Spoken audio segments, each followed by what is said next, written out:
இரட்சகருமாகிய இயேசு கிறிஸ்துவின் நாமத்தில் உங்கள் எல்லாருக்கும் நல்வாழ்த்துக்களை தெரிவித்துக் கொள்கிறேன். தேவனுடைய வார்த்தையை கேட்கும்படி அவளாய் இருக்கிற உங்களை கர்த்தராகிய இயேசு கிறிஸ்துவின் நாமத்தினால நல்வாழ்த்துக்கள் கூறி வரவேற்கிறேன்.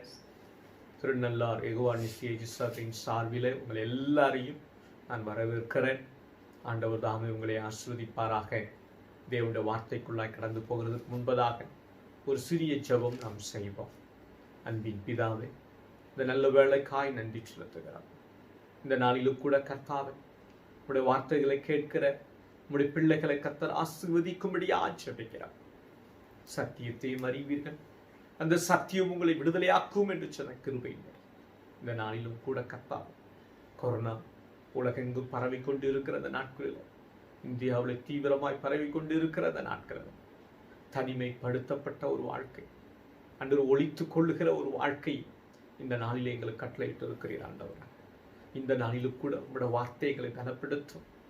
எலியா கேரி தாற்றங்கன் அண்டையில தன்னை ஒழித்து கொண்ட பொழுது கர்த்தருடைய வார்த்தையை அவனை திடப்படுத்தினார். தெய்வ தூதர்கள் அவனை திடப்படுத்தினார்கள்.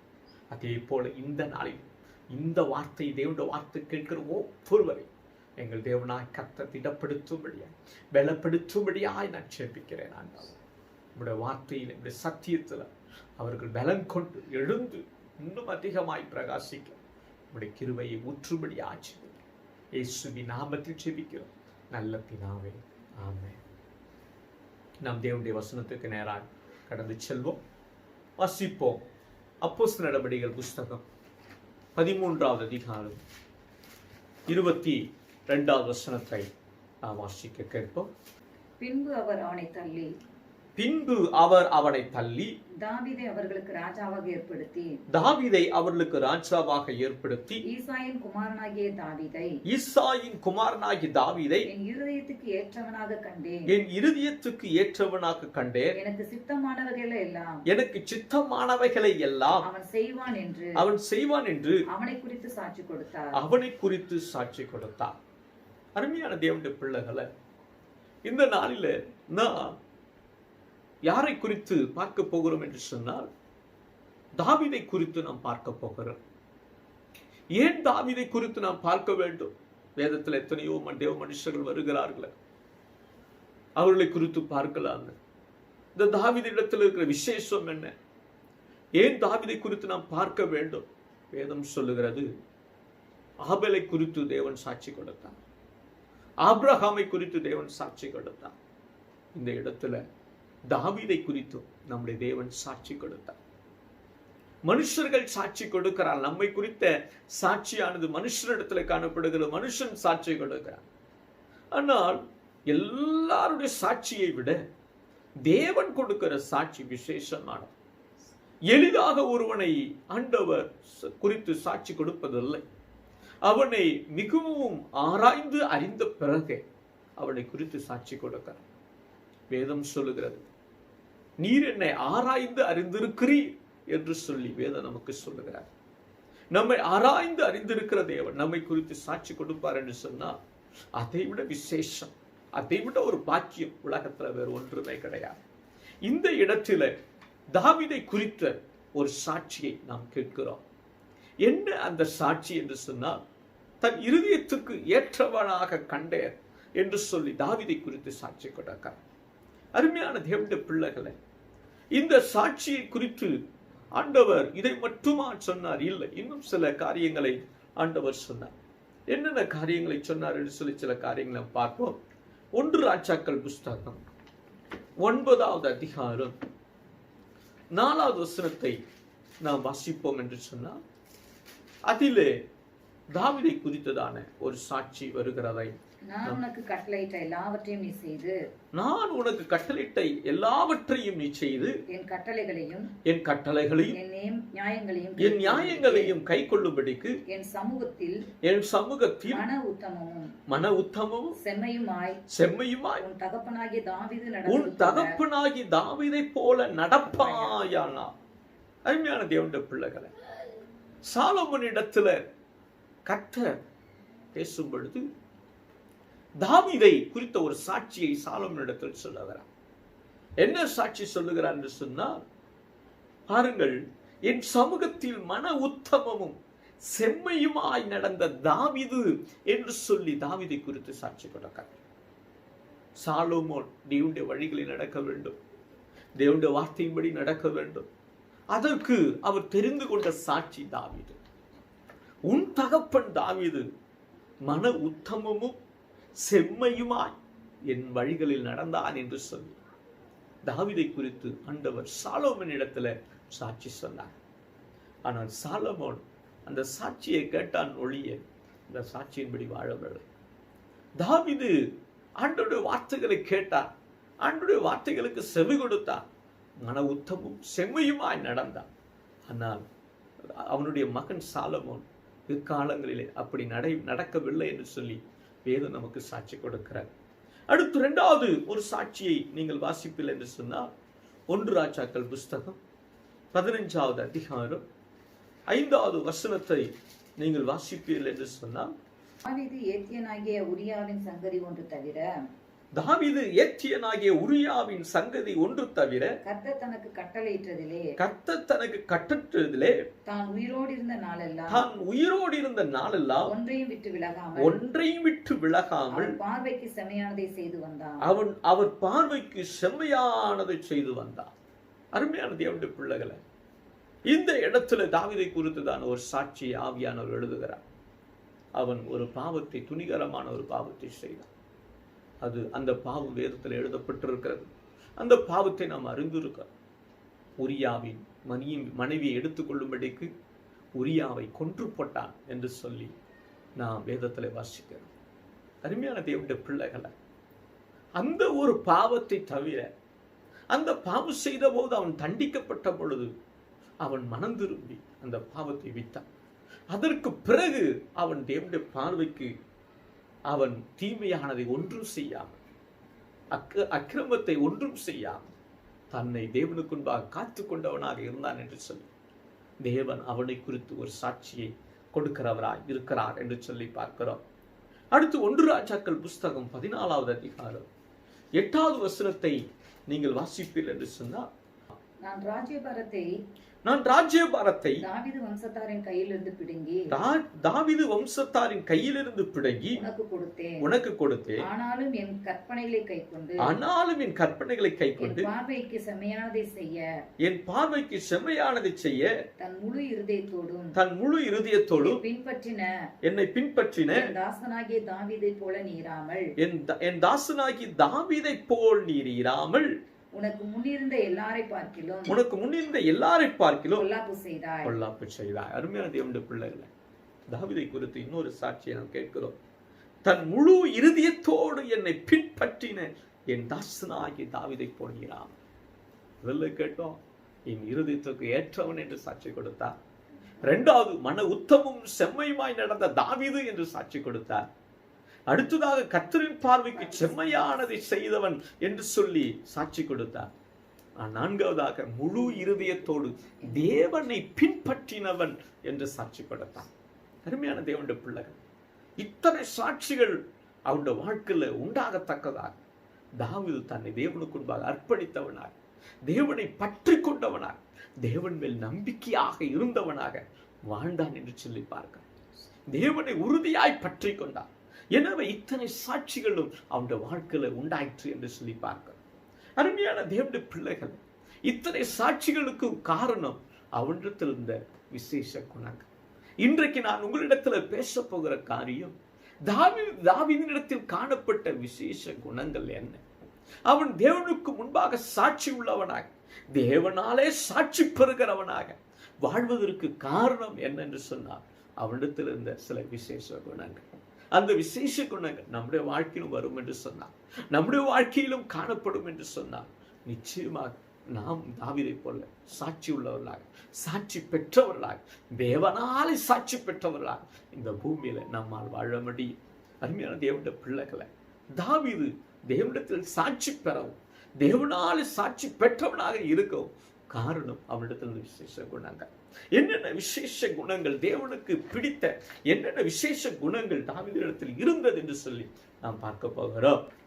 1 சாமுவேல் புஸ்தகம் 26வது அதிகாரம் 7லிருந்து 12 வசனங்கள் அடுத்து 23 வசனங்களை நாம் வாசிக்க கேட்போம். அப்படியே தாவீது அபிசாயும் ராத்திரியிலே அந்த ஜனங்களுக்குள்ளே வந்தார்கள். இதோ சவுல் ரதங்களில் இருக்கிற இடத்தில் படுத்து நித்திரை பண்ணினான். அவன் தலைமாட்டில் அவனுடைய ஈட்டி நிலத்திலே குத்தியிருந்தது. அவனை சுற்றிலும் அப்பனேரும் ஜனங்களும் படுத்துக் கொண்டிருந்தார்கள். அப்பொழுது அபிசாய் தாவீதை பார்த்து, இன்று தேவன் உம்முடைய சத்துருவை உம்முடைய கையில் ஒப்பு கொடுத்தார். இப்போதும் நான் அவனை ஈட்டினால் 2 குத்தாக குத்தாமல் ஒரே குத்தாக நிலத்தில் உருவ குத்தட்டுமா என்றான். தாவீது அபிசாவை பார்த்து, அவரை கொல்லாதே, கர்த்தர் அபிஷேகம் பண்ணிவித்தவர் மேல் தன் கைகளை போட்டு குற்றமில்லாமல் போகிறவன் யார் என்று சொன்னான். பின்னும் தாவீது, கர்த்தர் அவரை அடித்து அல்லது அவருடைய காலம் வந்து அவர் மரித்து அல்லது அவர் யுத்தத்திற்கு போய் மாண்டால் ஒழிய நான் என் கையை கர்த்தர் அபிஷேகம் பண்ணிவித்தவர் மேல் போடாதபடிக்கு கர்த்தர் என்னை காக்க கடவர் என்று கர்த்தருடைய ஜீவனை கொண்டு சொல்கிறேன். இப்போதும் அவர் தலைமாட்டில் இருக்கிற ஈட்டியையும் தண்ணீர் செம்பையும் எடுத்துக்கொண்டு போவோம் என்றான். தாவீது சவுலின் தலைமாட்டில் இருந்த ஈட்டியையும் தண்ணீர் செம்பையும் எடுத்துக்கொண்ட பின்பு புறப்பட்டு போனார்கள். அதை ஒருவரும் காணவில்லை, அறியவும் இல்லை, ஒருவரும் விழித்துக் கொள்ளவும் இல்லை. கர்த்தர் அவர்களுக்கு அயர்ந்த நித்திரை வருவித்ததினால் அவர்கள் எல்லாரும் தூங்கினார்கள். கர்த்தர் அவனுக்கு அவனவன் நீதிக்கும் உண்மைக்கும் தக்கதாக பலன் அளிப்பாராக. இன்று கர்த்தர் உம்மை என் கைகளில் ஒப்பு கொடுத்திருந்தும் கர்த்தர் அபிஷேகம் பண்ணினவர் மேல் என் கையை நீட்ட மனதில்லாமல் இருந்ததே. ஆமென். அருமையான தேவனுடைய பிள்ளைகளே, இந்த 1 சாமுவேல் புஸ்தகம் 26வது அதிகாரம் 7 12 வசனங்கள் 23 வசனத்தை வாசிக்கும் பொழுது இதிலே தாவீதினுடைய குணம் வெளிப்பட்டது, விசேஷித்த குணம் வெளிப்பட்டதை நாம் காண்கிறோம். என்ன விசேஷ குணம் தாவீதுக்கு வெளிப்பட்டது என்று சொல்லி பார்த்தோம் என்று சொன்னால், தன்னை வெகுவாக பகைத்த சவுலை தப்புவித்த தாவீது. அருமையான தேவனுடைய பிள்ளைகளை, வேதம் நமக்கு சொல்லுகிற ஒரு அழகான சத்தியம், வேதம் நமக்கு சொல்லுகிற அருமையான வார்த்தை என்னென்று சொன்னால், லூக்கா எழுதின சுவிசேஷம் 6வது அதிகாரம் 27வது வசனத்தை நீங்கள் வாசிப்பீர்கள் என்று சொன்னால், அதிலே ஆண்டவர் தம்முடைய சத்தியத்தை வார்த்தையை வெளிப்படுத்தி இருக்கிறதை நாம் பார்க்கலாம். எனக்கு செவி கொடுக்கிற உங்களுக்கு நான் சொல்லுகிறேன், உங்கள் சத்துருக்களை சிநேகியுங்கள், உங்களை பகைக்கிறவர்களுக்கு நன்மை செய்யுங்கள். வேதத்துல இருக்கிற அநேக சத்தியங்களில மிக பிரதானமாய் முக்கியமாய் சொல்லப்பட்ட சத்தியத்துல ஒன்று, உங்களை பகைக்கிறவர்களுக்கு நன்மை செய்யுங்கள், உங்கள் சத்துருக்களை சிநேகியுங்கள். தேவனுடைய பிள்ளைகளை, தாவீதுடைய குணங்களில் இது ஒன்றாக வெளிப்பட்டது. பழைய ஏற்பாட்டில் அப்படிப்பட்ட குணங்களை பற்றி அதிகமாய் அது பேசுகிறது. ஒரு தன்னிடத்தில் அன்பு கூறுவது போல பிறனிடத்தில் அன்பு கூற வேண்டும் என்ற சத்தியத்தை வேதம் பேசுகிறது. ஆரம்பத்தில் இருந்தே அது பேசுகிறது. நியாயப்பிரமாணத்திலும் பேசுகிறது, மனசாட்சியின் காலத்திலும் பேசுகிறது, கிருபையின் காலத்திலும் பேசுகிறது. ஆனால் தேவ பிள்ளையர் இந்த சத்தியத்தை உறுதியாய் அறிந்து பற்றி கொண்டவன் இந்த தாவீது. அவனிடத்துல இருந்த ஒரு காரியம் என்னன்னா, தன்னை பகைக்கிறவர்களுக்கு நன்மை செய்ய வேண்டும். இந்த குணத்தை தேவன் அதிகமாய் நம்மிடத்தில் எதிர்பார்க்கிறார். இன்றைக்கு இருக்கிற கிறிஸ்தவர்களுடைய வாழ்க்கையில இது குறைந்து காணப்படுகிறதை நீங்கள் அதிகமாய் காணலாம். தன்னை பகைக்கிறவர்களை இன்னும் பகைக்கத்தான் விரும்புகிறார்களே தவிர அவர்களுக்கு நன்மை செய்ய வைப்பதோ அவர்களை சிநேகிப்பதோ அவருடைய வாழ்க்கையில மிக கடினமானது ஒன்றாயிருக்கிறார். ஆனால் தாவீதுடைய வாழ்க்கையில அது அப்படி இருக்கவில்லை. வேதத்துல நீங்கள் வாசிப்பில் என்று சொன்னால் 1 சாமுவேல் புஸ்தகம் 18வது அதிகாரம் 29வது வசனத்துல தாவீதும் சவுலை குறித்து அங்கு சொல்லப்பட்டிருப்பதை நீங்கள் காணலாம். ஆகையால் சவுல் இன்னும் அதிகமாய் தாவீதுக்கு பயந்து தான் உயிரோடு இருந்த நாளெல்லாம் தாவீதுக்கு சத்துருவாய் இருந்தார். தாவீதும் சவுலை குறித்து இங்க பார்க்கிறோம். தாவீது கர்த்தருக்கு ஸ்தோத்திரம், சவுலுக்கு தீமை செய்ய ஒரு நாளும் அவன் முயற்சி செய்யவில்லை, ஒரு நாளும் அதற்காக அவன் காரியங்களை செய்யவில்லை. ஆனால் சவுல் கர்த்தருக்கு ஸ்தோத்திரம், அவனை குறித்த பகை, அவனை குறித்ததான விரோதம் அவனுடைய உள்ளத்துல இருந்து கொண்டே இருந்தது. எனவே எத்தனையோ முறை அவனை கொல்லுவதற்காக ஈட்டியை ஓங்கினான், ஈட்டியை எறிந்தான் என்று சொல்லி வேதத்தில் நாம் வாசிக்கிறார். ஆனால் இவ்வளவு சத்துருவாயிருந்து, இவ்வளவு பகைக்கிறவனாயிருந்து, கொலை செய்ய தன்னை ஒருவன் தேடுகிறான் என்று அறிந்து அவனை தேவன் அவன் கையில ஒப்பு கொடுத்தான். ஒரு நாள் வந்தது, தேவன் அவன் கையிலே கொல்லும்படி, தாவீதின் கையிலே சவுலை கொல்லும்படி தேவன் அவன் கையில ஒப்பு கொடுத்தான். வேதம் அழகா சொல்லுகிறது, அவனை தேடி, தாவீதை தேடி சவுலும் அவனுடைய படைகளும் வந்திருக்கிறார். எல்லாரும் ஒரு இடத்துல தூங்கி கொண்டு இருக்கிறார். அந்த தூங்கும் பொழுது கர்த்தர் என்ன செய்தார்னு சொன்னார், எல்லாருக்கும் அயர்ந்த நித்திரையை வரப்படினார். இப்பொழுது தாவீதும் அவனோடு இருக்கிற அபிசாயும் கூட அங்கு கடந்து போகிறார். சவுளுடைய பாளையத்துக்குள்ளே கடந்து போகிறார். போய் சவுல் அருகே நிற்கிறார். அங்கு ஒரு ஈட்டி இருக்கிறார். அபிசாய் அவனோடு இருக்கிற அபிசாய் சொல்லுகிறார், அந்த ஈட்டி எடுத்து உருவ குத்தி போடலாம். கர்த்தருக்கு ஸ்தோத்திரம். அப்பொழுது தாவீது அவனை தடுக்கிறார். ஏதோ நமக்கு சொல்லுகிற சத்தியம் என்ன தெரியுமா? நம்மை பகைக்கிறவர்களுக்கு நன்மை செய்ய வேண்டும். நம்முடைய சத்துருக்களாய் இருக்கிறவர்களுக்கு சிநேகத்தை காண்பிக்க வேண்டும். அவர்களை சிநேகிக்க வேண்டும் என்று தான் வேதம் சொல்லுகிறது தவிர அவர்களை கொலை செய்ய வேண்டும் என்று வேதம் நமக்கு போதிக்கவில்லை என்று சொல்லி அந்த வார்த்தையை அவனுக்கு சொல்வதை நீங்கள் கவனிக்கலாம். அதை விட விசேஷம் என்னன்னா, அவனின் பகைஞனாய் இருந்தாலும் பரவாயில்லை, அவன் சத்துருவாய் இருந்தாலும் பரவாயில்லை, ஆனால் அதற்கு மேலாக அவன் தேவனால் அபிஷேகம் பண்ணப்பட்ட மனுஷனாய் வேற இருக்கிறான். அவன் மேல் கை போடாதே, கை போடுவது எனக்கு தூரமாக இருப்பது, கர்த்தர் என்னை காக்க கடவர் என்று சொல்லி தேவனிடத்தில் இரக்கம் பாராட்டுவதை, இரக்கத்தை கெஞ்சுவதை தாவீது அவன் கொண்டிருந்தான் என்று சொல்லி பார்க்கிறான். தேவனுடைய பிள்ளைகள் உண்ட வாழ்க்கையில் அநேக சத்துருக்கள் எழும்புகிறார்கள், அநேக பகைஞர்களுடைய வாழ்க்கையில் எழும்புகிறார்கள். பயப்படாதீர்கள். அவரை சிநேகிக்க ஆரம்பி, அவளுக்கு நன்மை செய்ய ஆரம்பி. ஏனென்று சொன்னார், தேவன் நமக்கு நன்மை செய்கிறவராய் இருக்கிறார், நம்மை பாதுகாக்கிறவராய் இருக்கிறார். நாம் அவர்களுக்கு பயப்படவில்லை, நாம் அவர்களுக்கு அஞ்சி ஓடவில்லை. ஆனால் அவர்களை சிநேகிப்பதை நம்முடைய வாழ்க்கையில கொண்டிருப்போம், அந்த விசேஷத்தை குணம் கொண்டிருப்போம் என்று சொன்னார். தாவீதுக்கு உண்டான சாட்சி நம்முடைய வாழ்க்கையில தேவனாலே அந்த சாட்சி உண்டா. தேவன் நம்மை குறித்து அந்த சாட்சியை கொடுப்பார். என் இருதயத்துக்கு ஏற்றவன் என்று கொடுப்பார்.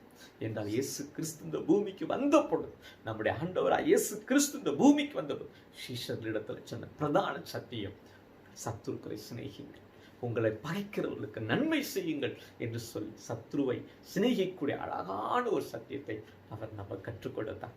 தாவீது தன் வாழ்க்கையில் அதை செய்தான் என்று சொல்லி நாம் அவனுக்கு இருந்த விசேஷித்த குணத்தை நாம் பார்க்கிறோம். இது நம்முடைய வாழ்க்கையில இருக்கக்கூடிய ஒரு விசேஷித்த குணம். அது நம்முடைய வாழ்க்கையில கடந்து வர வேண்டும்.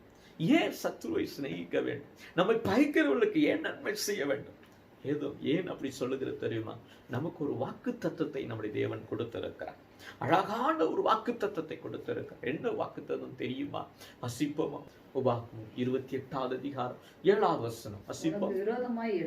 உனக்கு விரோதமாய் எழும்பும் சத்துருக்களை கர்த்தர் உனக்கு முன்பாக முறியடிக்கப்படும்படி ஒப்பு கொடுப்பார். ஒரு வழியாய் உனக்கு எதிராக புறப்பட்டு வருவார்கள், 7 வழியாய் உனக்கு முன்பாக ஓடி போவார்கள். எவ்வளவு அருமையான வாக்கு தத்துவம். அவன் சத்துருவாய் இருக்கலாம், பகைஞனா இருக்கலாம், அவன் உன்னை பகைக்கலாம், நீ அவனை பகைக்காத என்று சொன்னான். அவன் உன் பகைஞன் உன்னை பகைப்பான்னு சொன்னான். அவன் உன் சத்துருவாய் இருப்பான்னு சொன்னான். அவன் ஒரு வழியாய் உனக்கு எதிராக புறப்பட்டு வருவான். கர்த்தரோ 7 வழியாய் உன்னை விட்டு ஓடும்படி, அவனை அகற்றும்படி தேவன் கிருபை செய்வான். எனவேதான் தாவீது இந்த சத்தியத்தை அறிந்திருந்தான். தேவன் பெரியவன். உபாகம புஸ்தகத்தை நன்றாய் வாசித்தவன் தாவீது, வாசித்து அறிந்து கொண்டவன் என்றால் வேதம் சொல்லுகிறது, ரா முழுவதும் உம்முடைய வசனமே என் தியானம், உம்முடைய வேதமே என்னுடைய தியானம் என்று சொன்னார். இந்த உபாகமம் 28வது அதிகாரத்தை நன்றாக வாசித்ததினால் அவன் தெரிந்து கொண்டான், நம்முடைய சத்துருக்களை நம்மை விட்டு அகற்ற தேவன் கிருபை செய்வார். தேவன் அதை செய்வார். நாம் செய்ய வேண்டிய அவசியம் இல்லை. நான் செய்ய வேண்டிய ஒரே காரியம் அவரை சிநேகிப்பதும், அவர்கள் மேல் அன்பு கூறுவதும், அவர்களுக்கு நன்மை செய்வதும். கர்த்தருக்கு ஸ்தோத்திரம். சவுலிடத்தில் தாவீது சொல்லுகிறான், உம்முடைய ஈட்டியோ உம்முடைய தண்ணீர் அந்த பாத்திரம் என்னிடத்துல இருக்கிறது சொன்னபொழுது சவுல் நெகிழ்ந்து போனான், மகிழ்ந்து போனான். இவ்வளவு வாய்ப்பு கிடைத்தும் தேவனே அவனை என்னை அவன் கையிலே ஒப்பு கொடுத்திருந்தோம், தாவீது என்னை கொல்லாமல் போனானே, ஒரு பெரிய காரியம் என்று சொல்லி தாவீதை அவன் புகழ்ந்தான், கர்த்தரை ஸ்தோத்தரித்தான் சவுல். ஆனாலும் மனம் திரும்பவில்லை. சவுல் இவ்வளவு அறிந்து மனம் திரும்பவில்லை. ஆனால் தாவீதோ கர்த்தருடைய வார்த்தையின்படி நடந்து தேவனிடத்தில் சாட்சி பெற்றார் என்று சொல்லி பார்க்க. அடுத்து இரண்டாவது அவருடைய வாழ்க்கையில் இந்த விசேஷித்த குணம் என்னன்னு சொல்லி பார்ப்போமா? 2 சாமுவேல் புஸ்தகம் 6வது அதிகாரம் 12-13 வசனங்களை வாசிக்க கேட்போம். தேவனுடைய பெட்டி நிமித்தம் கர்த்தர் ஓபேத் ஏதோமின் வீட்டையும் அவனுக்கு உண்டான எல்லாவற்றையும் ஆசீர்வதித்தார் என்று தாவீது ராஜாவுக்கு அறிவிக்கப்பட்டது. அப்போது தாவீது தேவனுடைய பெட்டியை ஓபேத் ஏதோம் வீட்டிலிருந்து தாவீது நகரத்துக்கு மகிழ்ச்சியுடன் கொண்டு வந்தார். கர்த்தருடைய பெட்டியை சுமந்து போகிறவர்கள் 6 தப்படி நடந்தபோது மாடுகளையும் கொழுத்த ஆட்டுக்கடாக்களையும் பலியிட்டார். அருமையான தேவனுடைய பிள்ளை, இரண்டாவது தாவீதிடத்தில் இருந்த விசேஷ குணம் என்னன்னா, உடன்படிக்கை பெட்டியை பட்டணத்துக்கு கொண்டு வந்தார். இதுல என்ன விசேஷம் இருக்க போகிற? உடன்படிக்கை பெட்டியை பட்டணத்துக்கு கொண்டு வந்தார். இது விசேஷமா? தேவ பிள்ளை, உடன்படிக்கை பெட்டி என்பது எதை குறிக்கிறது என்றால் தேவனுடைய சமூகத்தை குறைக்கிறார். கர்த்தருக்கு ஸ்தோத்திரம். உடன்படிக்கை பெட்டி எங்கெல்லாம் போனதோ அங்கெல்லாம் தேவ சமூகம் நிரம்பி இருந்ததை இஸ்ரவேல் புத்திரர் கண்ணார கண்டார்கள். தேவனுடைய சமூகத்திற்கு முன்பதாக கர்த்தருக்கு ஸ்தோத்திரம் ஒன்றும் நிலைநிற்க முடியவில்லை. பெலிஸ்தியர்களுடைய தெய்வமாய் இருந்த தாகோன், அவன் சிலை தேவனுடைய பெட்டி முன்பாக விழுந்து உடைந்து போனதை வேதத்திலே நாம் வாசிக்கிறோம். ஏனென்றால் தேவனுடைய பெட்டி, உடன்படிக்கை பெட்டி என்று சொன்னால் நாம் தேவ சமூகம், இது ரெண்டும் ஒன்றாக இருந்தது. எனவே உடன்படிக்கை பெட்டி மேல அவனுக்கு வாஞ்சை, அவனுக்கு ஆர்வம் தாவீதுக்கு இருந்தது. காரணம், அவன் அறிந்திருந்தான் தேவனுடைய பெட்டி இருக்கிற இடத்துல கர்த்தருடைய சமூகம் இருக்கிறார். எனவே அவன் கர்த்தருடைய சமூகத்தை நேசித்தான். தேவனுடைய சமூகம், தேவனுடைய பிரசன்ஸ் ஆஃப் காட், தேவனுடைய பிரசன்னம் இந்த இடத்துல கடந்து வர வேண்டும் என்று சொல்லி, தான் இருக்கிற இடத்துல தேவனுடைய பிரசன்னம் இருக்க வேண்டும், இல்லை என்று சொன்னால் தேவனுடைய பிரசன்னம் இருக்கிற இடத்துக்கு நான் கடந்து போக வேண்டும் என்று சொல்லி அவன் விரும்பினான். அருமையான தேவனுடைய பிள்ளை, இன்றைக்கு எத்தனை பேர் கர்த்தருடைய சமூகத்தை நாம் விரும்புகிறோம்? சங்கீதம் 16:11 நான் வாசிக்க கேட்போம். ஜீவ மார்க்கத்தை எனக்கு தெரியப்படுத்துவி, உம்முடைய சமூகத்தில் பரிபூர்ண ஆனந்தமும், உம்முடைய வலது பாரிசத்தில் நித்திய பேரின்பம் உண்டு. அருமையான தேவனுடைய பிள்ளை, உம்முடைய சமூகத்தில் பரிபூர்ண ஆனந்தம். கர்த்தருக்கு ஸ்தோத்திரம். ஆண்டவருடைய சமூகத்துக்கிட்ட நீங்க வந்துட்டீங்கன்னா உங்க துக்கம் எல்லாம் சந்தோஷமாய் மாறிடும். இன்றைக்கு எத்தனை பேர் கர்த்தருடைய சமூகத்தை நாம் நாடுகிறோம்? வேதம் சொல்கிறார், அவருடைய சமூகத்தை நித்தமும் தேடுங்கள், நாடுங்கள் என்று வேதம் நம்மை அழைக்கிறார். தாவீது வாழ்க்கையில் விசேஷமே என்ன தெரியுமா? கர்த்தருடைய சமூகத்தை தேடுகிறவனாக, நாடுகிறவனாக இருந்தான். கர்த்தருக்கு ஸ்தோத்திரம். அதனால வேதம் சொல்கிறார், ஒரு நாளைக்கு 7 முறை அவன் கர்த்தரை ஆராதித்தான் என்று சொல்லப்பட்டது. 7 முறை அவன் தேவனை துதித்தான் என்று சொல்லப்பட்டிருக்கிறார். காரணம் என்ன தெரியுமா? அந்த தேவ சமூகத்தில் இந்த பரிபூர்ண ஆனந்தம். ஒருவன் தேவ சமூகத்தில் போய் விழுந்து கர்த்தரே தெய்வம், கர்த்தரே தெய்வம், கர்த்தரே தெய்வம் என்று அவன் துதிக்கும் பொழுது அங்கு தேவ சமூகம் கடந்து வருகிறது. அந்த தேவ சமூகத்தில் உண்டான அந்த பரிபூர்ண ஆனந்தத்தை ருசிக்கிறவர்கள் அதை விட மாட்டார்கள். இன்றைக்கு அன்னைக்கு கிறிஸ்தவர்கள் அதை ருசிக்க தவறி விடுகிறார். கர்த்தருக்கு ஸ்தோத்திரம். ஒரு மட்டன் பிரியாணினா அதை ருசிக்க தவறுவதில்லை, ஒரு சிக்கன் பிரியாணினா அதை ருசிக்க தவறுவதில்லை. ஆனா தேவனுடைய சமூகத்தில் இருக்க அந்த பரிபூர்ண ஆனந்தத்தை ருசிப்பதற்கு தனையோ பேர் தவறிவிட்டார். வேதம் சொல்ல, கர்த்தர் நல்லவர் என்பதை ருசித்து பாருங்கள், கர்த்தர் தயவுள்ளவர் என்பதை ருசித்து பாருங்கள் என்று வேதம் சொல்லுங்க. நீங்க தேவ சமூகத்துல வரும் பொழுதுதான், கர்த்தருடைய சமூகத்தை தேடும் பொழுதுதான் நீங்க அவர் எவ்வளவு நல்லவர் என்பதை ருசிக்க முடியும். கர்த்தருடைய சமூகத்துல வரும் பொழுதுதான் அவர் தயவுள்ளவர் என்பதை ருசிக்க முடியும். அந்த பேரின்ப பரிபூர்ண ஆனந்தத்தை தாவீது ருசித்தான். கர்த்தருக்கு ஸ்தோத்திரம். அதனால்தான் உடன்படிக்கை பெட்டியை தீவிரமாக அவன் பட்டணத்துக்கு கொண்டு வந்தான் என்று சொல்லி பார்க்க. காரணம் என்னன்னா, அந்த பட்டணத்துல அந்த உடன்படிக்கை பெட்டி இருக்கிற இடத்துல அவன் போய் தேவ சமூகத்துல விழுந்து கர்த்தரை ஆராதிக்கிறவனாக இருந்தான், துதிக்கிறவனாக என்றால் அவன் துதிக்கிற இடத்துல, அவன் ஆராதிக்கிற இடத்துல தேவ சமூகம் இருக்க வேண்டும் என்று விரும்பினான். கர்த்தருக்கு ஸ்தோத்திரம். என்றால் அவனுக்கு நன்றாக தெரியும் கர்த்தருடைய சமூகத்துல பரிபூர்ண ஆனந்தம் உண்டு. அது மாத்திரமல்ல, இன்னொரு வார்த்தை சொல்லுகிறது. கர்த்தருக்கு ஸ்தோத்திரம். சங்கீதம் 31:19-20 வசனங்களை வாசிக்கும் பொழுது, உமக்கு பயந்தவர்களுக்கும் மனுபுத்திரருக்கு முன்பாக உம்மை நம்புகிறவர்களுக்கும் நீர் உண்டு பண்ணி வைத்திருக்கிற உம்முடைய நன்மை எவ்வளவு பெரிதாய் இருக்கிறது. மனுஷருடைய அகங்காரத்திற்கு அவர்களை உமது சமூகத்தின் மறைவிலே மறைத்து நாவுகளின் சண்டைகளுக்கு விலக்கி உமது கூடாரத்திலே ஒளித்து வைத்து காப்பாற்றுகிறீர். அல்லேலூயா. அருமையான தேவனுடைய பிள்ளைகளை, கர்த்தருடைய பிள்ளைகளை இடத்துல பார்க்கிறோம், உம்முடைய சமூகத்தின் மறைவு என்று சொல்லப்பட்டிருக்கிறது. இன்றைக்கு ஆண்டவர் நம்மை தம்முடைய சமூகத்தின் மறைவில் மறைக்க விரும்புகிறார். ஆனால் அவருடைய சமூகத்தை நாடி தேடி போனால்தான், அவருடைய சமூகத்தை நாடினால்தான் அந்த சமூகம், அவருடைய சமூகம் நம்மை மறைக்கும். இன்றைக்கு எத்தனையோ பேர் அவருடைய சமூகத்தை நாடவே இல்லை. தாவீதை போல நாடல, தாவீதை போல தேடல. கர்த்தருக்கு ஸ்தோத்திரம். வீட்டில தான் இருக்கிறாங்க, வீட்டில தான் அமர்ந்து இருக்கிறாங்க, வெளியே எங்கேயும் சொல்ல முடியாது, வெளியே எங்கும் போக முடியாது, வீட்டில தான் இருக்க வேண்டும். ஆனால் எவ்வளவு நேரம் கர்த்தருடைய சமூகத்தை நாடினோம், தேடினோம், கர்த்தருடைய சமூகத்தை நாடி ஓடினோம். கர்த்தருக்கு ஸ்தோத்திரம். தேவ பிள்ளைய தாவீது கர்த்தருடைய சமூகத்தை நாடுகிறவனாக இருந்தான், தேடுகிறவனாக இருந்தான். அவனுக்கு நன்றாக தெரியும் கர்த்தருடைய சமூகம் என்பது ஒரு அழகான மறைவு. இந்த மறைவுக்குள்ளே ஒரு வியாதியும் ஒரு நோயும் நம்மை அணுகவே முடியாது. சத்துரு அணுக முடியாது, பகைஞன் அணுக முடியாது, விரோதிகள் அணுக முடியாது, பழிக்காரன் அணுக முடியாது, நிந்தனைக்காரன் அணுக முடியாது, நம்மை விரோதமாய் எழுப்புகிறவர்கள் அணுக முடியாது, கொள்ளை நோய்கள் நம்மை அணுக முடியாது. ஏனென்றால் அவருடைய சமூகம் நம்மை மறைத்துக் கொள்ளுகிறார். தேவ பிள்ளைய, நீ அவருடைய சமூகத்துல போகும் பொழுதே ஒரு மறைவை கர்த்தர் அவருடைய சமூகத்திலே உண்டாக்குகிறார். அந்த கிருபை நம்மை எப்பொழுதும் வழி நடத்தும் என்பதை நீங்கள் அறிந்து கொள்ள வேண்டும். தேவ பிள்ளையே, ஆண்டவருடைய சமூகத்தை நித்தம் தாவீதை போல கர்த்தருடைய சமூகத்தை தேடுங்கள். அப்பொழுது அவர் உங்கள் மேல் பிரியமாயிருந்து உங்களை குறித்து சாட்சி கொடுப்பார். அடுத்து மூன்றாவது, கர்த்தருக்கு ஸ்தோத்திரம், தாவீதுடைய விசேஷித்த குணம் மூன்றாவது என்னன்னா, 2 சாமுவேல் புஸ்தகம் 6வது அதிகாரம் 14-16 வரைக்கும் வாசிக்க கேட்போம். தாவீது சணல் நூல் ஏபோத்தை தரித்துக் கொண்டு தன் முழு பலத்தோடும் கர்த்தருக்கு முன்பாக நடனம் பண்ணினான்.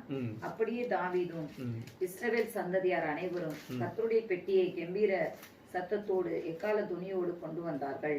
கர்த்தருடைய பெட்டி தாவீது நகரத்துக்குள் பிரவேசிக்கிற போது சவுலின் குமாரத்தி ஆகிய மீகாள் பலகனி வழியாய் பார்த்து தாவீது ராஜா கர்த்தருக்கு முன்பாக குனிந்து நடனம் பண்ணுகிறதை கண்டு தன் இருதயத்திலே அவனை அவமதித்தாள். அடுத்து 21-22 வாசிப்போம். அதற்கு தாவீது மீகாளை பார்த்து, உன் தகப்பனை பார்க்கிலும் அவருடைய எல்லா வீட்டாரை பார்க்கிலும் என்னை இஸ்ரவேலர் ஆகிய கர்த்தருடைய ஜனத்தின் மேல் தலைவனாக கட்டளையிடும்படிக்கு தெரிந்து கொண்ட கர்த்தருடைய சமூகத்திற்கு முன்பாக ஆடி பாடினேன். இதை பார்க்கிலும் இன்னும் நான் நீசனும் என் பார்வைக்கு அற்பமுமானேன். அப்படியே நீ சொன்ன பெண்களுக்கு கூட மகிமையாய் விளங்குவேன் என்றான். ஆமென். கர்த்தருடைய நாமத்திற்கு ஸ்தோத்திரம். இப்ப பார்த்தீங்கன்னு சொன்னா தாவீதை குறித்து வேதம் சொல்லுகிறது, கர்த்தருக்கு முன்பாக, கர்த்தருடைய சமூகத்துக்கு முன்பாக ஆடி பாடினேன் என்று தாவீதை சொல்லுகிறார். அருமையான தேவனுடைய பிள்ளைகளே, தாவீதை குறித்து இங்கு பார்க்கிறோம். கர்த்தருக்கு ஸ்தோத்திரம். கர்த்தருக்கு முன்பாக சந்தோஷத்தோடு கர்த்தருடைய சமூகத்திலே நடனம் பண்ணி கர்த்தரை துதித்து மகிமைப்படுத்தின தாவீது. கர்த்தருக்கு ஸ்தோத்திரம். அருமையான தேவனுடைய பிள்ளைகளை, ஆண்டவரை மகிமைப்படுத்த வேண்டும். எங்கு தெரியுமா? கர்த்தருடைய சமூகத்துல அவரை மகிமைப்படுத்த வேண்டும். நீங்கள் வேதம் சொல்லுகிறது, அவருடைய சமூகம் என்று சொல்லும் பொழுதே வேதம் சொல்லுகிற மிக அழகான நேர்த்தியான ஒரு காரியம் என்ன தெரியுமா? அந்தரங்கத்துல போய் நீ முழங்கால் படியிட்டு ஒரு சமூகத்துல ஆண்டவரை மகிமைப்படுத்துவதை தான் வேதம் சொல்லுகிறது. இந்த இடத்துல தாவீது எல்லாருக்கும் முன்பதாக நடனம் பண்ணினா. இது அநேகருக்கு இடரலாய் இருக்கிறது. இந்த சத்தியம் சிலருக்கு இடரலாய் இருக்கிறது. அதனால நான் எல்லாருக்கும் முன்பாக நடனம் பண்ணிடலாம் என்று நினைக்கிறார்கள். ஆனால் தாவீது அங்கு சொன்ன ஒரு காரியம் என்ன நன்றாக அறிந்து பாருங்கள். அந்த இடத்துல கர்த்தருடைய சமூகம் இறங்கின பொழுது பொழுது கர்த்தருடைய சமூகம் அந்த இடத்தை நிரப்பின போது அது என்று சொல்லப்பட்டிருக்கிறது. ஏன் அங்க கர்த்தருடைய சமூகம் இறங்கினது என்றால் அந்த இடத்துல உடன்படிக்கை பெட்டி அங்கு கொண்டு செல்லப்பட்டதை நாம் கவனிக்கிறோம். உடன்படிக்கை பெட்டியில முன்பதாக அங்கு தேவ சமூகம் இறங்கி அவனுக்கு வெளிப்பட்டது என்று சொல்லி பார்க்கிறோம். கர்த்தருடைய சமூகம் வெளிப்பட்ட உடனே கர்த்தரை அவன் மகிமைப்படுத்த ஆரம்பித்தான். அதை குறித்து வேதம் என்ன சொல்லுகிறது என்று சொன்னால் சங்கீதம் 29:2 நீங்கள் வாசிக்கும் பொழுது அதிலே அந்த சமூகத்தை குறித்து வேதம் சொல்லுகிற ஒரு காரியத்தை நீங்கள் கவனிக்கலாம். கர்த்தருடைய நாமத்துக்குரிய மகிமையை அவருக்கு செலுத்துங்கள், பரிசுத்த அலங்காரத்துடனே கர்த்தரை தொழுது கொள்ளுங்கள். அருமையான தேவனுடைய பிள்ளையே, கர்த்தருக்கு ஸ்தோத்திரம். வேதம் சொல்லுகிறது கர்த்தருடைய நாமத்துக்குரிய மகிமையை அவருக்கு செலுத்த, அவருக்குரிய மகிமையை தாழ்ந்து செலுத்தினார்.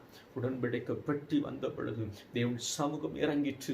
உடனே கர்த்தர் இறங்கி விட்டார், கர்த்தர் வந்து விட்டார் என்று சொல்லி அவருக்கு மகிமை செலுத்தினான் என்று சொல்லி பாருங்க. வேதம் அதுதான் சொல்லுகிறார், மகிமை செலுத்தினான் என்று சொல்லப்பட்டிருக்கிறது. அவன் எல்லா இடத்திலும் நடனம், அந்த ஒரு இடத்தை தவிர அவன் வேறு எங்கேயும் நடனம் ஆடினதாக சரித்திரம் சொல்லவில்லை, வேதம் சொல்லவில்லை. காரணம் அவன் தேவனை மகிமைப்படுத்தினான். தேவ பிள்ளையை கர்த்தரை மகிமைப்படுத்த ஆரம்பியுங்கள். நீங்கள் அவருடைய நாமத்துக்குரிய மகிமை செலுத்தி கொண்டே இருப்பீர்கள் என்று சொன்னால் உங்களை குறித்துதான் தேவன் சாட்சி கொடுக்கிறவராக. ஆபேலை குறித்து சாட்சி கொடுத்தார், ஆபிரகாமை குறித்து சாட்சி கொடுத்தார், தாவீதை குறித்து சாட்சி கொடுத்தவர் உங்களை குறித்தும் சாட்சி கொடுப்பார். எனவே நீங்கள் ஆண்டவருடைய நாமத்தை மகிமைப்படுத்துங்கள். அது மாத்திரமல்ல, சங்கீதம் 34:3 நீங்கள் வாசிக்கும் பொழுது என்னோடு கூட கர்த்தரை மகிமைப்படுத்துங்கள், நாம் ஒருமித்து அவருடைய நாமத்தை உயர்த்துவோமாக. அருமையான தேவனுடைய பிள்ளை, தாவீதுக்கு விசேஷ குணம் என்னன்னா, தான் மாற்றம் கர்த்தரை மகிமைப்படுத்துவதில்ல, என்னோடு கூட எல்லாரும் சேர்ந்து கர்த்தரை மகிமைப்படுத்துங்கள் என்பதை அவன் குறிக்கோளாய் வைத்திருந்தான். கர்த்தருக்கு ஸ்தோத்திரம். அவன் செய்த காரியம் எல்லாம் தேவனை மகிமைப்படுத்த வேண்டும். அது நான் மாத்திரமல்ல, என்னோடு கூட அநேகர் சேர்ந்து கர்த்தரை மகிமைப்படுத்த வேண்டும். நாம் அநேகர் நம்மோடு இணைந்து கர்த்தரை மகிமைப்படுத்துவதை நம்முடைய நோக்கமாக, நம்முடைய குறிக்கோளாக வைத்து செயல்பட வேண்டும். தாவீது அதை செய்தான். நான் மாத்திரமல்ல, எல்லாரும் கர்த்தரோடு என்னோடு இணைகிற எல்லாரும் சேர்ந்து கர்த்தரை மகிமைப்படுத்த வேண்டும். அது மாத்திரமல்ல, சங்கீதம் 145:5 வாசிக்கும் பொழுது கர்த்தருடைய மகிமையை பேசினான் என்று சொல்லி பார்க்கிறோம். கர்த்தரை மகிமைப்படுத்தி பேசின ஒரே நபர் வேதத்தில் தாவீது என்று சொல்லி கர்த்தர் அதிகமாய் மகிமைப்படுத்தி மற்றவரிடத்தில் பேசுவதை அவன் என்ன செய்தான் சொன்னார், தன்னுடைய வாழ்க்கையில ஒரு காரியமாகவே வைத்திருந்தார், ஒரு செயலாகவே அவன் வைத்திருந்தார். மற்றவரிடத்துல பேசும் பொழுது கர்த்தரையே மகிமைப்படுத்தி பேசினான். அதனால தான் வேதம் சொல்லுகிறது, குதிரை யுத்த நாளுக்கு ஆயத்தமாக்கப்படும், ஜெயமோ கர்த்தரால் வரும் என்று சொல்லப்பட்டது. இந்த வார்த்தையை அவன் பேசுவதற்கு காரணம் என்ன தெரியுமா? அவன் தேவனை மகிமைப்படுத்தினான். தேவ பிள்ளைகளை 3 குணநலங்கள், உங்களுக்கு அநேக குணநலங்கள், விசேஷத்து குணங்கள் நிறைய இருக்கிற, அதில் 3 மட்டுமே என்னால் இந்த நேரத்துக்குள்ளே, சிறிய நேரத்துக்குள்ளே என்னால் சொல்ல முடிந்தது. தன்னை வெகுவாக பகைத்த சவுலை தப்புவித்த, பகைஞனுக்கும் நன்மை செய்த தாவீது என்று சொல்லி பார்க்கிறோம். 2வது உடன்படிக்கை பெட்டி பட்டணத்தை கொண்டு வந்தவன், அப்படின்ற தேவ சமூகத்தை நேசித்தவர், தேவ சமூகத்தை நாடின தாவீது என்று சொல்லி பார்க்கிறோம். 3வது தேவனை துதித்து மகிமைப்படுத்தின தாவீது. இந்த 3 விசேஷ குணங்கள் தாவீதுக்குள் இருந்தபடியினாலே வேதம் சொல்லுகிறது, தேவன் அவனை குறித்து சாட்சி கொடுத்தார். உண்மையாகவே அவனை குறித்து சாட்சி கொடுக்கத்தக்க, தேவனே அவனை குறித்து சாட்சி கொடுக்கத்தக்கதாக உத்தமன் உண்மையுமாய் பரிசுத்தவானாய் தாவீது இருந்தான். உன் வாழ்க்கையிலும் மனுஷன் கொடுக்கிற சாட்சி வேண்டாம், உலகம் கொடுக்கிற சாட்சி வேண்டாம், தேவன் கொடுக்கிற சாட்சி வாழ்க்கையில வர வேண்டும். இந்த குணநலங்கள் இருந்தால் மட்டுமே தேவன் உன்னை குறித்து சாட்சி கொடுக்க முடியும். இந்த குணநலங்கள் இருந்ததுனால்தான் தாவீதை குறித்து தேவன் சாட்சி கொடுத்தார். நாம் எல்லார் கண்களை முடிச்சோ வேண்டுமா? எல்லார் கண்களை மூடி இன்றைக்கு சத்தியத்தை கேட்டிருக்கிற தேவ பிள்ளைய, ஆண்டவர் உன்னோடு பேசட்டும், ஆண்டவர் உன்னோடு பேசுவாராய், ஆண்டவர் உன் இருதயத்தில் உன்னோடு பேசி தாவீதுக்கு இருந்த விசேஷ குணங்கள் வாழ்க்கையில கடந்து வரட்டும், உனக்குள்ளே கடந்து வரட்டும். எல்லார் கண்களை மூடி தேவனை நோக்கி சோபடுமா, தேவனை நோக்கி துதிப்போமா. நன்றி ஆண்டவரே, நன்றி அப்பா, நன்றி அப்பா, அல்லேலூயா, நன்றி ஆண்டவர். அன்பிற்கு தான் நல்ல வேலைக்கு நன்றி செலுத்துகிறோம். இந்த நாளிலும் கூட கர்த்தா உடைய வார்த்தை ஆண்டவர் கேட்டுக்கொண்டு இருக்கிற பிள்ளைகள் ஒவ்வொருவரையும் பேர் பேராய் ஆசீர்வதிங்க. உங்களுடைய சபம், உங்களுடைய பிரசன்னம் அவர்களை நிரப்பட்டும் ஆண்டவர். இந்த வேளையில உங்களுடைய பிரசன்னம் அவர்களை நிரப்பட்டும். நீர் நல்லவர் என்று ருசித்து பார்க்கட்டும். கர்த்தர் நல்லவர் என்று ருசித்து பார்க்க, கர்த்தர் தயவுள்ளவர் என்று ருசித்து பார்க்க. எனவே அவன் தேவனால சாட்சி பெற்றான் என்று சொல்லி பார்க்க நம்முடைய பிள்ளைகளும் இன்றைக்கு ஆண்டவர் சொன்ன, தாவீதை குறித்து சொன்ன இந்த குண நலன்கள், இந்த விசேஷித்த குணங்கள் நம்முடைய பிள்ளைகளுடைய வாழ்க்கையில கடந்து வரட்டும். அவர்களும் இயேசு கிறிஸ்துவால் சாட்சி பெற்று பரலோக ராஜ்யத்தை சுதந்தரிக்க, நித்திய ஜீவனை சுதந்தரிக்க கர்த்தர் கிருபை செய்யும்படி ஆச்சரிக்கிறோம். ஆண்டவருடைய வசனத்தை கேட்டு கொண்டிருக்கிற ஒவ்வொரு வாழ்க்கையில் இருக்கிற கஷ்டங்கள், தொல்லைகள், பிரச்சனைகள், போராட்டங்கள் எல்லாம் விலகி போகும்படியா நான் சந்திக்கிறேன். அப்போ வியாதியோடு இருந்து இந்த வசனத்தை கேட்டுக்கொண்டிருப்பாள் என்று சொன்னால் அவங்க வியாதி எல்லாம் பூர்ணமாய் சுகமாகட்டும். வியாதி எல்லாம் நீங்கி போகட்டும். பிரச்சனையோடு, கஷ்டத்தோடு, மண்ணை கஷ்டத்தோடு, வியாகுலத்தோடு என் தேவை சந்திக்கப்படாதா என்று இந்த சத்தியத்தை கேட்டுக்கொண்டிருப்பாள் சொன்னால் அவருடைய தேவைகளை சந்தித்து நடத்த அவளை ஆசீர்வதிங்கப்பா. அவருடைய காரியங்கள் எல்லாவற்றையும் நிறைவேற்றி ஆசீர்வதிங்க ஆண்டவர். அவருடைய மகிமை தாவீதுக்கு வெளிப்பட்டு அவனை ஆசீர்வதித்தது போல் பிள்ளை ஆசீர்வதித்து நடத்தும். இயேசுவின் நாமத்தில் ஜெபிக்கிறோம் நல்ல பிதாவே. ஆமென், ஆமென், ஆமென். என் ஆத்துமாவே கர்த்தரை ஸ்தோத்திரி, என் முழு உள்ளமே அவருடைய பரிசுத்த நாமத்தை ஸ்தோத்திரி. என் ஆத்துமாவே கர்த்தரை ஸ்தோத்திரி. கர்த்தர் செய்த சகல உபகாரங்களை மறவாதே. ஆமென்.